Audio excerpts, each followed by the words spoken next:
All right.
I would like to welcome all our distinguished guests. Please direct your attention to the screens as we take our first steps there and back again for the debut of Magic the Gathering, The Hobbit.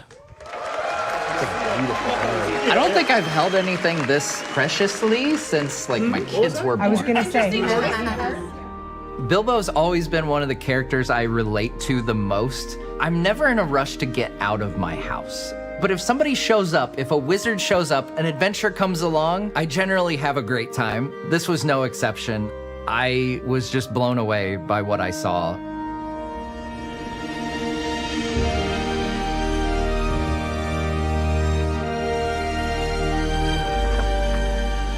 The world of Middle-earth is the greatest fantasy world of all time. It fits Magic the Gathering so well. It's just a wonderful match. I discovered Magic the Gathering because of the Lord of the Rings set. When the Lord of the Rings set came out, I got invited out just to give some reactions as a fan of Tolkien. This is my first ever set booster. I'm just gonna keep saying how cool the artwork is over and over. They've clearly put a lot of love into this. From there, learned how to play the game and have just kind of been obsessed with it ever since. It's now, my favorite thing to play. After coming back, learning the game, I started teaching it to my kids. My teenagers have gotten really good at it. They absolutely destroy me like 90% of the time. Well, I'm gonna swing at Dad for 4. I went from 0 Magic cards 3 years ago to so many Magic cards in this house now. So many decks to choose from, and it's glorious. As we tour around here, I'm realizing it's kind of a lot that we have. I'm gonna move the ring to the Troll of Khazad-dûm. Magic is one of the most fun ways to experience Middle-earth. It's a unique way to experience this world. What's not to love about that? We're going back to Middle-earth, where it all started for me with this game. Wizards of the Coast recently had me back out. It was kind of a whirlwind trip. I flew in and then just spent a couple days straight all about Magic and all about The Hobbit. My favorite parts of the trip, definitely seeing the cards and holding the gold Smaug. That thing is incredible. I love being in those settings when it's just a bunch of nerds gathered together.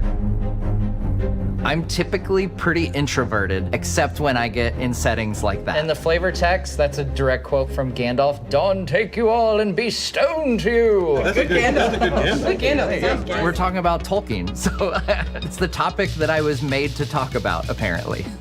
Being able to talk to people behind Middle-earth projects. That's been one of the greatest things, to ask them questions about their fandom and what resonates with them about this world. Makes me feel a little bit like Bilbo. I go out on these adventures and I meet all these cool people and have these awesome experiences. And then, come home to my quiet hobbit hole or nerd cave, as you will. I cannot wait for this set to drop. I know my boys and I will be there on pre-release. We might even be there multiple pre-release days, to be honest, for this. It's gonna be extra fun going back to Middle-earth. We'll build some decks and we'll play.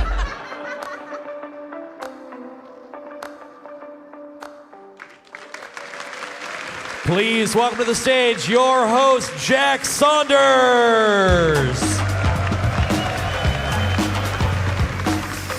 Amsterdam, what is up? Make some noise!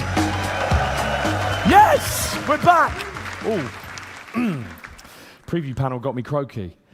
Anyone here yesterday for the preview panel? Great to have you back in. Who's here for the first time? Let's go. Those at home, welcome as well. Thank you for joining on stream. We are here to celebrate the wonderful world of J.R.R. Tolkien's The Hobbit. I would just like to clarify, it is Jack Saunders on stage. It is not Eminem or the real Slim Shady. As a lot of you in the stream thought was happening, he has not pivoted. It is very much me, Jack Saunders. So, let's talk you through it. I'm really thrilled to be your host, and we'll be meeting friends old and new on our journey today. We'll be casting our eye over the opposition, rubbing shoulders with royalty, learning a new language, and I can confirm there is a bit of a sting in the tail too. So, let's start our journey together, and please welcome from Wizards of the Coast to talk us through it. It's Annie Sardellis, Gavin Verhey, and Zakeel Gordon, everyone. Make some noise! Welcome. Hey, Gavin. Good stuff. What's up, Zakeel? Good to see you.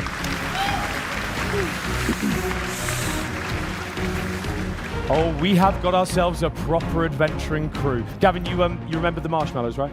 Did you bring the campfire? No. Next time. But I do like it when you feed me the marshmallows on our camping trips. So, let's meet everyone first off, shall we? Annie, let's start with you. Talk us through what you do at Wizards. All right, hi folks. I'm Annie Sardellis, principal game designer on Magic, and I was the lead designer on the Hobbit set.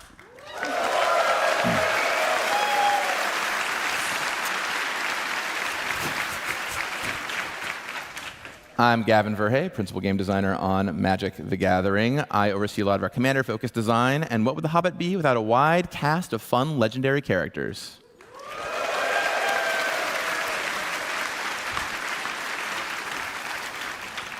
Hi, everyone. I'm Zakeel Gordon, executive producer for Magic, and I did the collectability product design for The Hobbit.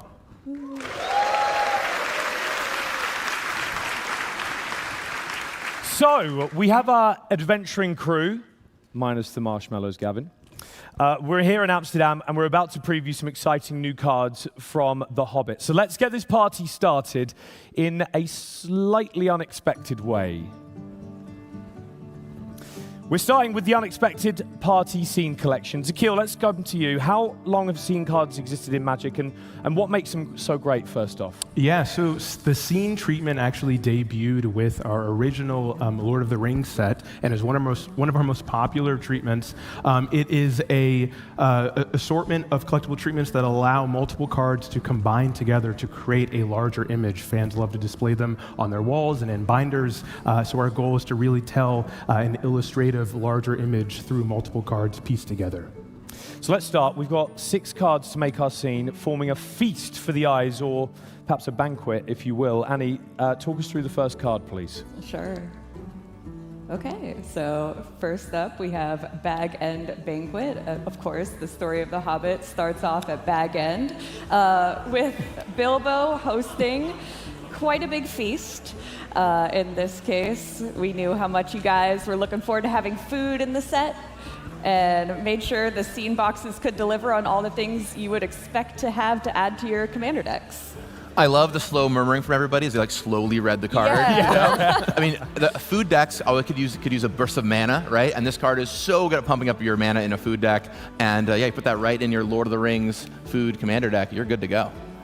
Well, if you like food, you'll definitely like the next card. Our first sighting of some dwarves. This is Philly and Killy. Yes, our first 2 characters, Philly and Killy, are dwarves that add 2 red mana, 1 for each of them, that allow you to cast dwarves, equipment, and saga spells. Yeah, and that dwarf equipment and saga spell line there, really hinting at what else we're going to be seeing here. Lots of all 3 in this set. Philly and Killy having lots of fun, and so is our next dwarf, actually, even though he's doing the chores, Gavin. Yeah, I don't know that I would want Ori stacking my plates given this card effect. So when he enters, he's going to blow up all of your opponent's artifacts and enchantments and give you 1 life for each of them. It's like a one-sided bane of progress, and you can even flicker it and keep it going in case they rebuild. So those plates all come teetering down. Are these the reactions you hoped for? Yeah, I mean, I love blowing up artifacts and enchantments too, so get out of here, Signets. Are you enjoying it so far? Yes, that's what we want to hear. Not bad for 5 minutes in, Jack, you know? Yeah, going well. I got to say, the smirk on Ori there is the smirk of a dwarf that's definitely put themselves in a good position to win the game, I think. That's definitely a card that can help you do that. But who keeps the dwarves in check, Annie? Oh, of course, it is Thorin, leader of the company. All right, so here is our 2-color take on Thorin.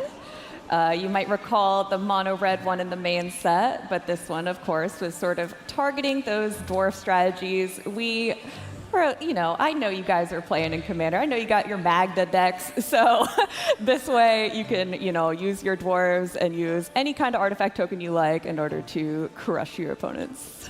Yeah, I mean, there's all kinds of fun dwarf legends in this set. Some of them care about dwarf matters in different ways, and this lets you build a really unique kind of dwarf matters deck. So a really cool take on dwarves.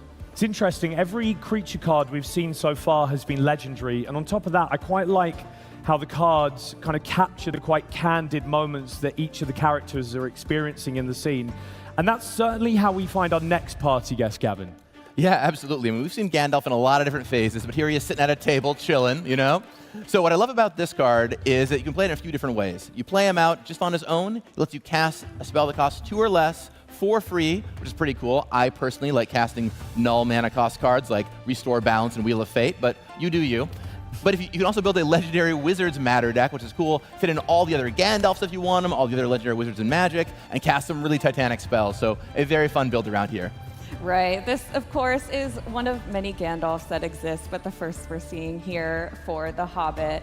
It was kind of a challenge to pick out what angle to go with this guy. Yeah, ended up going with the play all the Gandalfs angle and picking Jeskai, which aligns with Gandalf of the Secret Fire, right? So, yep, that's how Gandalf ended up being the party guest and the leader of your wizard crew. It's nice to see Gandalf letting down his hair, having a bit of fun, you know. So Gandalf and everyone at the party so far, they're having a great time. Now it's ready to meet our hero, our legend, our short king, Bilbo Baggins. Yeah, so here he is.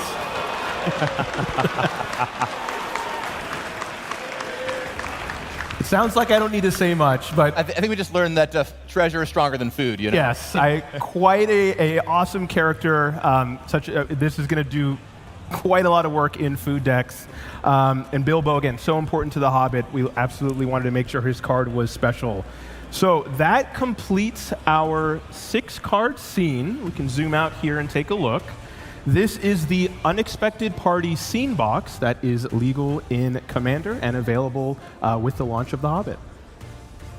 We're able to zoom out and see the full picture. There we go. It's great.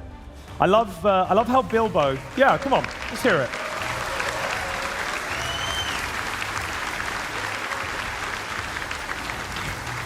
I am impressed, though, with how Bilbo has enough food to feed a house of unexpected dwarves and a wizard. If that was at my house, it would be dry cereal on the floor.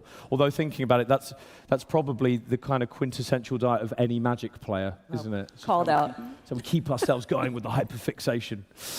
So Gavin, our party is underway with an array of unexpected guests, but some people in this room and watching on the stream at home, they won't necessarily have read The Hobbit or know the story well. So can you kind of give us a taste of what the journey is going to look like for the characters that we've met here so far? Yeah, absolutely. So if you don't know The Hobbit, it's a great book. Go check it out. But you've got Bilbo, you've got these dwarves that kind of come into his house one day, this old wizard Gandalf, and they set out on this wonderful quest. And it'll take them all kinds of places, eventually, of course, meeting the dragon Smaug and trying to get some treasure. But they begin by trying to go to a very specific place, and a place that, of course, you would have to have in the set. And like all good quests, there's got to be a place for us to go. Like, for example, here in Amsterdam, it was this convention hall. But for here in the set, it's over to you, Annie, to tell us about it. All right, here is the Lonely Mountain. It's a mountain. Of course it's a mountain. Who do you think I am? It's got to be a mountain. All right, anyway, so the Lonely Mountain reduces the cost of its activated abilities by the number of equipment you've collected, as, you know, one of the dwarf staple sort of mechanical angles. And when you're building an equipment deck, it's really critical to have those creatures to equip your stuff to, or else what are you doing, right? So being able to have this token-making utility on a land was like really special and took a lot of navigating, but we ended up with this awesome Lonely Mountain. And there are a couple of other versions of these that we can see, Zakil. Where can people pull these from? Yeah, absolutely. So here is our first look at the book cover treatment cards. The book cover treatment cards on the left are available in non-foil and foil in both play and collector boosters. And exclusive to collector boosters is the Surge foil treatment on the right. That is effectively an iridescent foil that looks amazing on the table. Just absolutely beautiful, beautiful cards. Stunning, Zakil. Done such a good job on these. I mean, with The Hobbit being published for the first time almost a century ago, its story is quintessentially British, meaning there are plenty of royal bloodlines in the story. So let's turn our attention to some of the blue bloods in this set. Yeah, let's take a look at a character that many of you will probably be excited about. Here's Thranduil, the Elven King, a fresh take on an Elf Matters commander. He cares about the activated abilities of elves in your graveyard, so maybe you fill it up with a bunch of your Lorwyn elves, perhaps, and can do some pretty cool stuff. Or you can build around the legendary elf angle and play all the legendary elves in one place to try and draw cards and fill up your graveyard. Plus, he's a 5/6 to boot, so he gets into combat. This lets you take it in a lot of different directions and is a really exciting card. I really love that you can put kind of your blue-green Lord of the Rings elves and your black-green Lorwyn elves together, Andy. That's so cool.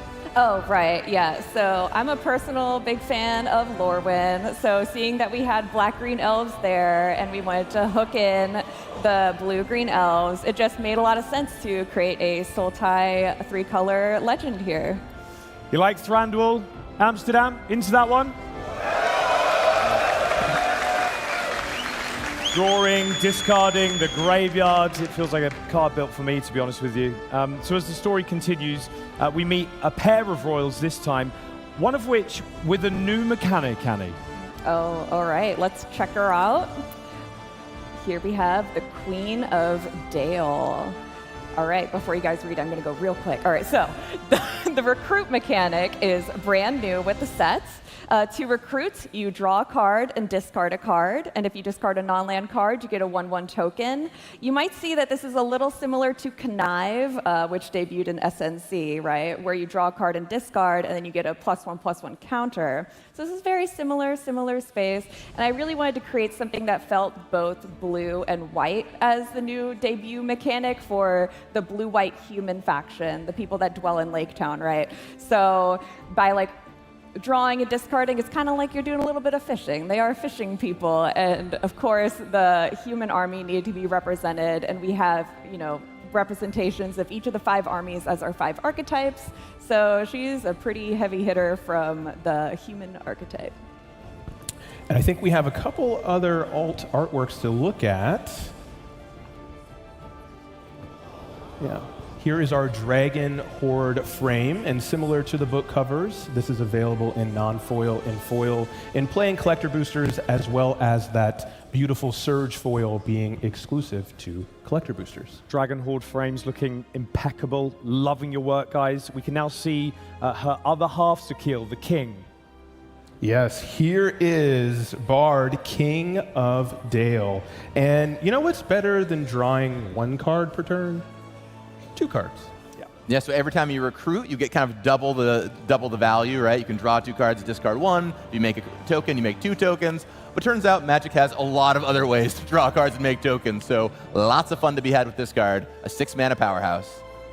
Lovely token synergy between the two of them. Let's turn our attention to the most important royal, though, in the story. The king in exile, Thorin. Annie, tell us about the new mechanic Storied.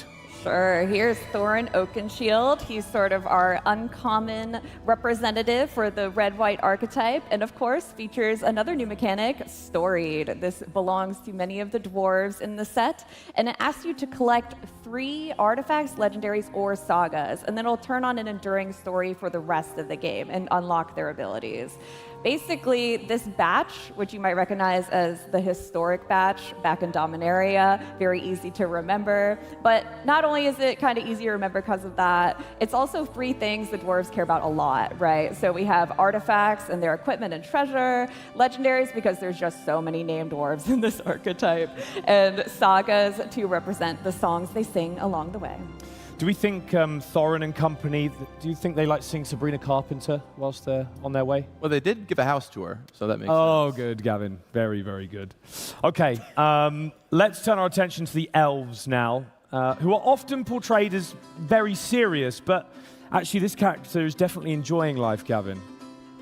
Yeah, absolutely. So I love a good value engine. Well, here is Sylvan Reveler. This is a blue-green elf that comes into play, picks you up a card, basically puts a land into play, as long as you have one in your hand as you discard it, and then it can come back time and time again. A really nice uncommon for the blue-green elf archetype. And Annie, tells me about what landfall is doing here. Oh, okay. So as you can see, we have another uncommon here in green and blue. And so landfall is the mechanic of the elves in this set. So I know previous Lord of the Rings set had Scry Matters, which, is pretty general, and landfall is also pretty general. So I'm hoping they would sort of fit together and go into nearly any kind of elf deck you would like to play. Sylvan feels like a bit of a heater, the perfect ally for a Simic landfall deck, I think. Some people say the best allies are the ones who are always there for you, and Sylvan is definitely that kind of card, but it does also help Zakil if they are giant eagles. Yes, absolutely. The eagles are coming. This awesome instant spell allows you to return a creature card to your hand and calls an army of eagles to the battlefield. You have the option of bouncing a single creature or paying that kicker cost and summoning an entire army of eagles on your side of the battlefield. And here's another member of the Dwarf Company. Biffa is an important part of the story and another character featuring this new mechanic, Storied, Annie. How did Storied kind of affect the way that you built the abilities of some of these cards? Yeah, so Storied does put you on a tiny bit of a deck building quest, but once you have that quest, we get to unlock these really fun abilities. So this one allows you to double the trigger of any dwarf you have, and some of them are pretty powerful in Magic's history. In this case, Biffa will get you 2 +1/+1 counters once you have that enduring story. And from Biffa the Bard to another Bard who actually isn't a Bard. It's Bard the Bowman. Yeah, so similar to Bard the King, the blue-white archetype is focused around drawing 2 cards per turn. So once you draw your second card per turn, you're able to put a +1/+1 counter on another creature you control, and it gains lifelink. So very, very fun for limited, and I'm excited to check it out. I love the look of this card, Bard the Bowman. I mean, allies are great to have along the way. Sometimes, though, you do just need your go-to guy. And this right here is definitely a go-to guy. Our jolly wizard from earlier on, although Gavin, not so jolly this time. Yeah, here's our mythic rare Gandalf, Goblin's Bane. A lot of cool stuff going on here. Let me walk you through it. First of all, the adventure mechanic returns, which is always a fan favorite and so appropriate for The Lord of the Rings and The Hobbit. But there's something kind of unusual. You might start reading that Flame Shape ability and be like, oh, I've seen this kind of thing before. But look closely. Not only do the cards go face down, but you can play them for as long as you control a wizard. So maybe you play out Gandalf and play them then, sure, but also any other wizard that you play later will unlock these cards for you. So it's a kind of a new duration for red, which is really exciting. Additionally, on the right-hand side, it's kind of like a gutter snipey style effect. Whenever you play a non-creature spell, you ping your opponents for 1, Gandalf grows, it feeds into each other in a really satisfying way. Really strong version of Gandalf right here. And this card is also available in that book cover treatment, both in non-foil, foil, and Surge. So many beautiful Surge foil cards in this set for our collectors to chase after. I just heard someone down the front go, that's hot. But what if your go-to isn't go-to-able? That's when a little bit of self-reliance comes in handy. And what better way to take things into our own hands than with a trusty sword, Annie? Yeah, here we have Sting, Bilbo's sword. So the Hobbit set, being a follow-up to Lord of the Rings, was both, a challenge and an opportunity. Like, we have already seen a take on Sting, but as a designer, it's always fun to just make up something brand new. So in this case, we invented hone counters, and you can see these on a handful of cards in the set, but Sting showcases them in a big way. So a hone counter, when it's on an equipment, gives the equipped creature +1/+0 for each hone counter, so you can proliferate or do a bunch of nonsense with them. And it's basically showcasing that, when Bilbo is outnumbered, you flash in Sting, and depending on how many creatures are out there, the more empowered he is to face them. The flavor on Sting, Bilbo's sword, is chef's kiss for me, Annie. That's a lovely, lovely card. Let's get some feedback. How are we feeling about the set so far? Liking it? Nice. Oh.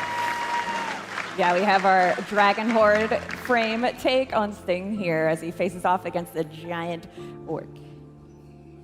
Those look stunning. So let's have a little review. We have a company of adventurers, a goal, friends, and allies, and a sword in a tight spot, yes, as we've just seen as well. But let's meet some of the threats that are trying to stop Thorin and company from reclaiming the crown. Gavin, over to you. Yeah, how many of you are fans of Shelob from the first Lord of the Rings set? Well, this is a card kind of inspired by what was going on there. This brings back all creatures that died this turn as food. So you get all their enter the battlefield abilities, all their static abilities. They're not creatures anymore, so your opponent can't mess with them very easily. And if you, in a pinch, you can always gobble them up. a really clever way to make a new cool card that also calls back to what we did in the Lord of the Rings set, right, Annie? Right, that's the blessing part, honestly.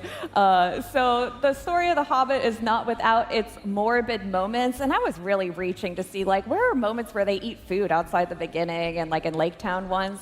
But most of the time, they're almost turned into food. Like, the trolls almost eat them, these spiders almost eat them, and I'm like, okay, perfect. Let's have some food on this card. Everyone's hungry here, you know? Yeah.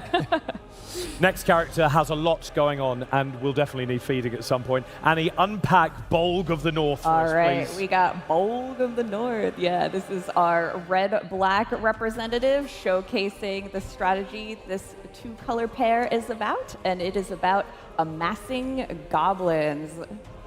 So if you know Lord of the Rings set, you probably experienced amass orcs. Well, we're doing amass again here, but it's goblins this time around. One fun fact is if you have a orc army token from the first Lord of the Rings and you amass goblins, now it is an orc goblin army. So they combine their forces together in a pretty fun way. So Bolg is a leader, and so is our next adversary. Zakil, let's come to you. Can you do us the honors and explain this one for us? Yeah, so moving into black-green, we have the Chief Warg. This is a legendary wolf with menace and ferocious. Whenever you attack, if you have a creature with 4 or greater, you get to draw a card and lose a life. There are so many beautiful wargs in the set, and they are really beautifully terrifying. Right, here you can see the mechanic of the black-green color pair on the Army of the Wolves. I bet you all, okay, maybe some of y'all know that it was actually the 5th Army. I didn't until I reread the book. And I feel like a lot of folks overlook these poor little wolves. So we sort of batched them together with like a lot of the fun creatures of Mirkwood, and I grew a great appreciation for our little wolf friends over this time working on the set. For those of you that have read the book, you might know this next moment that we're referring to, but for those that haven't, there is a moment in the story where the wargs and the goblins have our allies in a particularly tight spot, right, Annie? Yeah. So up here we have Burn, Burn, Tree and Fern, one of the sagas in our set. And every single saga in The Hobbit is themed to a different song being sung. And in this case, the goblins are singing this song as them and the wolves run our friends up a tree and try to burn them up, essentially.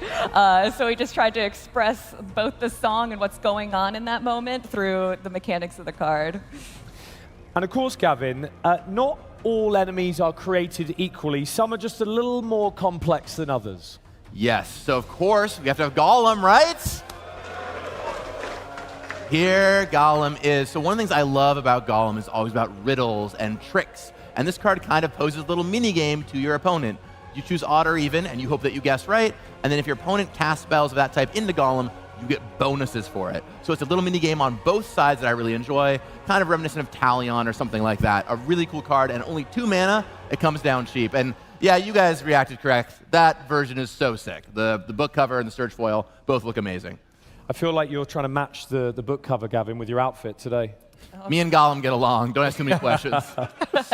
Gollum's suitably manipulative on that card. I can feel the politics already going off around the commander tables out there. And from one iconic character to another, and this one is definitely a bit of me. Annie, let's come to you on this one. Talk us through it. All right, we had to give the mighty dragon Smaug his own wrath, of course, to showcase his fiery awesomeness. So he deals 3 damage to each non-dragon creature. And then you get to recoup that mana, that 4 mana you spent, in a variety of colors, whatever you like to. Maybe cast another Smaug, you know, like the 4 mana one from the set. I'm not going to tell you what to do. There's also plenty of multicolored dragons from Tarkir that might be kind of fun. But I really wanted to make sure there was an awesome wrath for those dragon decks out there.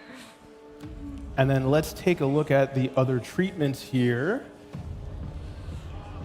There's a fun little Easter egg on the red dragon horde frames. If you take a look on the left side of the card, all of the red frames have a missing scale for some particular lore reason. It's a lovely touch to kill. We love it. Of course, Smaug unleashing fire and fury on Lake Town during Desolation of Smaug. And I mean, J.R. Tolkien had an incredible talent for making memorable adversaries. But something else he was particularly renowned for was his love and attention to language. So Wizards took that as an inspiration to do something special with language in this set. So let's add another to the MTG family, Dwarvish. Zakil, How has this been implemented? Yeah, so I'm sure many of you remember the Elvish language Soul Rings. As Jack mentioned, this time we're going to feature Dwarvish. There are a total of 5 borderless Dwarvish language cards in the set, and we're going to start right back at the beginning with Alpha. Wow. Okay, so a Dwarven card from Alpha. I personally wasn't playing then, so tell us about Dwarven Warriors and why they were picked, Zakil.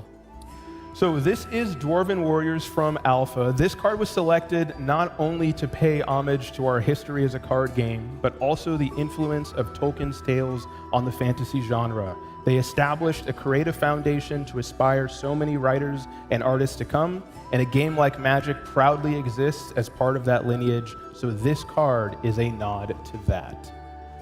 And for those that don't know what Dwarven Warriors do, it's a 3-mana 1/1 that taps to allow a creature to become unblockable if it has power less than 2. Cute. Good card. Real heater. Card. Let's try another one. This one a little bit more my generation of Magic. Gavin, let's bring you in. Yeah. Cleaver.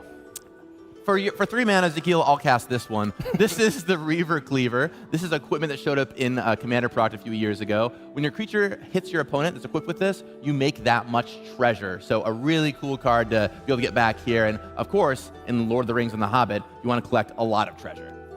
I can't imagine many of you are probably that fluent in Dwarvish, but to be totally honest with you, you don't really need to be for this next card, Annie. All right, so a little bit of a spoiler looking at that mana cost up there. Of course, 0 mana. We're looking at a Mox, in this case, Mox Amber, which originally debuted in Dominaria. It allows you to add 1 mana of any color amongst your legends and planeswalkers. And so much of the Hobbit set is about treasure. The next card here is Treasure Vault, an artifact land that allows you to sacrifice it to create treasure tokens. And who do we see there in the art? So that's 4 Dwarvish language cards. We've got Dwarven Warriors, Reaver Cleaver, a Mox Amber reprint, and Treasure Vault. But I did hear you say there were 5, Zakil. We're missing one. Correct. The 5th card we did show at first look, but it is Arcane Signet, a card that I think is probably going to be very familiar to many Commander fans. Feeling good about the Dwarvish language cards, guys?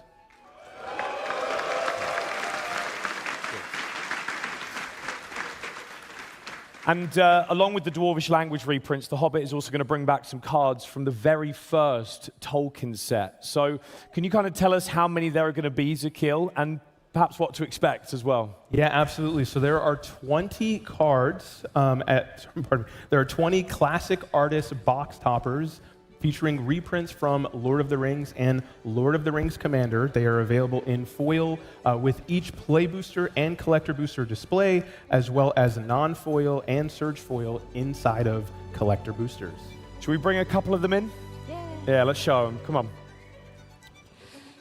So first up, we have Galadriel's Dismissal and Reprieve, done by the incredible Rebecca Gay and Warren Mahi. But up next, we have 2 of the most powerful cards from the original set, Orcish Bowmasters and Call Forth the Tempest. Number 1 Bowmasters fan right here. I think they know that one. I could tell.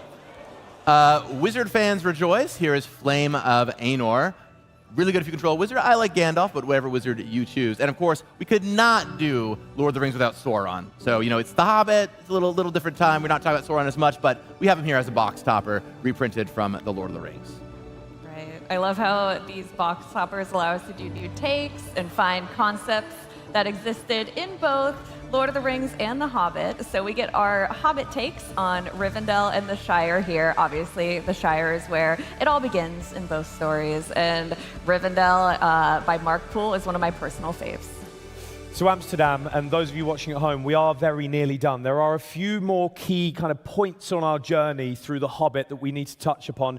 And one that I think is particularly important to kill is product line. What can we expect from The Hobbit? Talk us through it. Yes, absolutely. So Magic the Gathering The Hobbit is the sequel tentpole release to Magic the Gathering The Lord of Lord of the Rings, Tales of Middle-earth that brings the next chapter of Tolkien's tales to Magic the Gathering. The set features play boosters that have all awesome standard legal content, including those box toppers, collector boosters filled with all kinds of beautiful treatments, including there's those Surge foil cards, pre-release kits, bundles, that have the seasonal Hobbit planes, as well as a co-op Battle of Five Armies kit coming soon.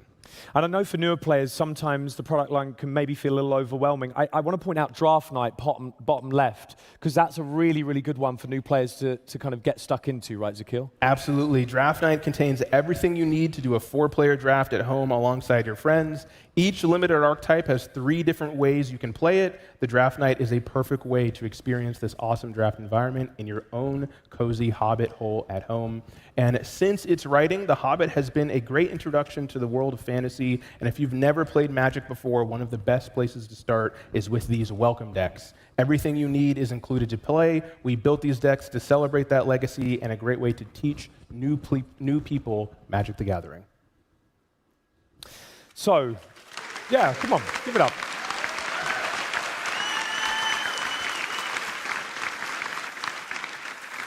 A set for the more distinguished players amongst you, and certainly welcoming newer players in as well. This is brilliant. I think we should probably just get the dates for your diaries now, if we can bring them up on screen.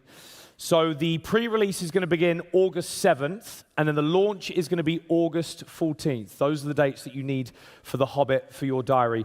It's feeling exciting. The hype is very, very real. At least I'm feeling it on stage. Are you feeling it?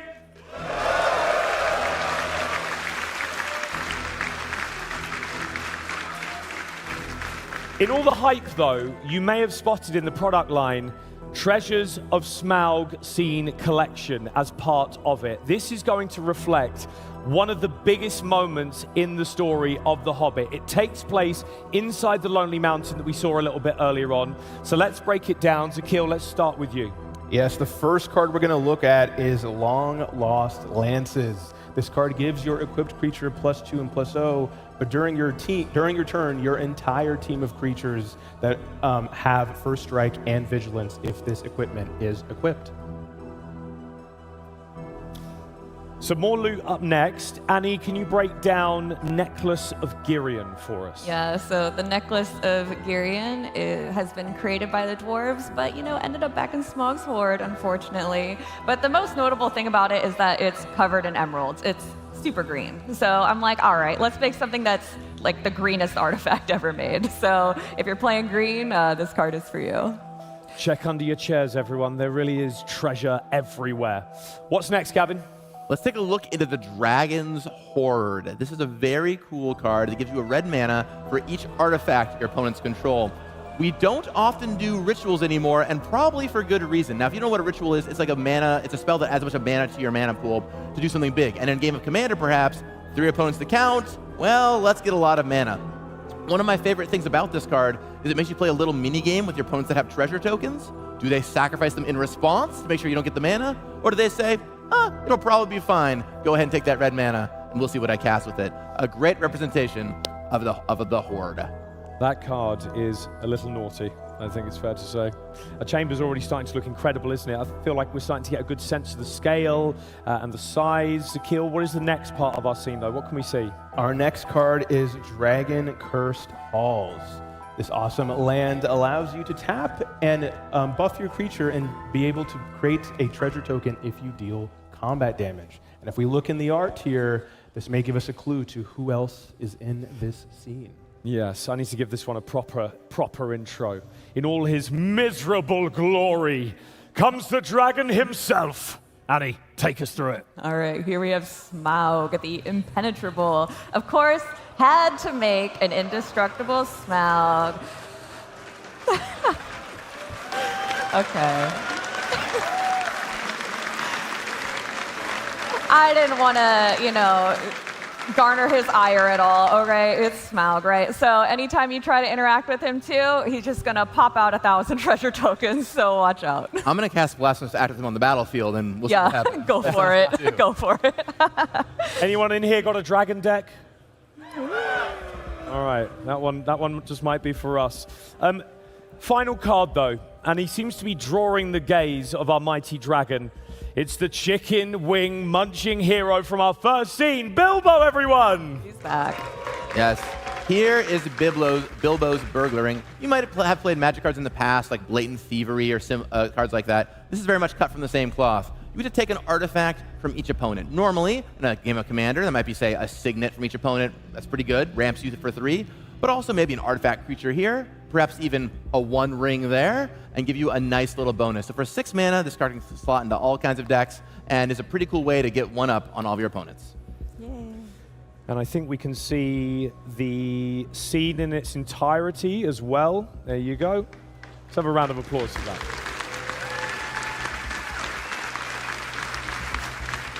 So the incredible scene in the Lonely Mountain does bring us to an end here. Thank you so much for joining us. We, of course, wish you well on your quest to the Lonely Mountain very, very soon. May you find all the treasure your heart desires. A massive round of applause for Annie Sardellis, Gavin Verhey, and to Kill Gordon, everybody.